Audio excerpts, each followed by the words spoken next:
2006 के आसपास कहानी बदलनी शुरू हुई। उस बंगले के ठीक बगल में जो निठारी की झुग्गी बस्ती थी, वहाँ से बच्चे गायब होने लगे, एक एक करके। और जब परेशान माँ बाप पुलिस के पास जाते थे तो उन्हें क्या सुनने को मिलता था? वही पुराना घिसा पिटा जवाब, बच्चा किसी के साथ भाग गया होगा।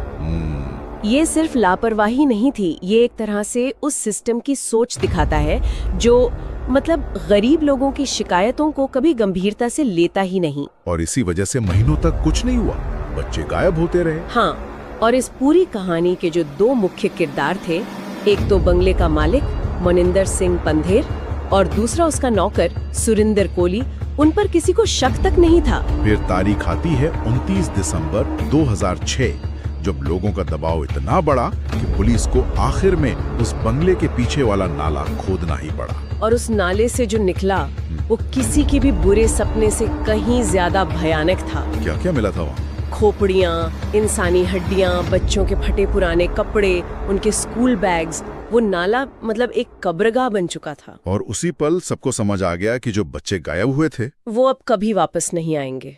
ये सोचकर ही रोंगटे खड़े हो जाते हैं। एक शांत दिखने वाले घर के पीछे इतनी बड़ी खौफनाक सच्चाई। बिल्कुल।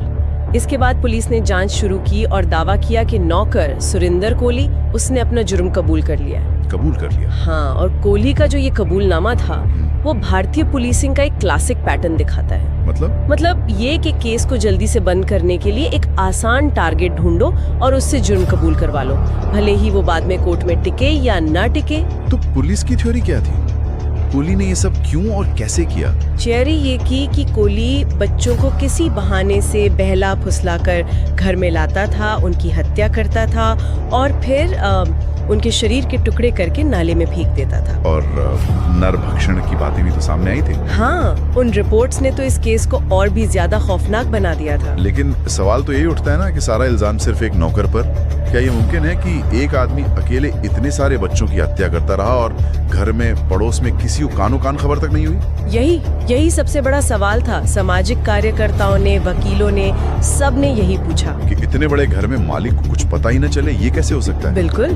क्या कोली को सिर्फ एक मोहरा बनाया जा रहा था? यहीं से कहानी में वो क्लास और पावर का एंगल जुड़ जाता है। एक अमीर मालिक और एक गरीब नौकर। और शक की सुई हमेशा कमजोर की तरफ ही घूमती है। इन्हीं सवालों के साथ मामला अदालत पहुंचा, जहां कहानी शायद और भी ज्यादा उलझ गई। पूरा मामला कोली के कबूलनामे पर टिका था, और ऐसा कबूलनामा जो शायद दबाव में लिया गया हो।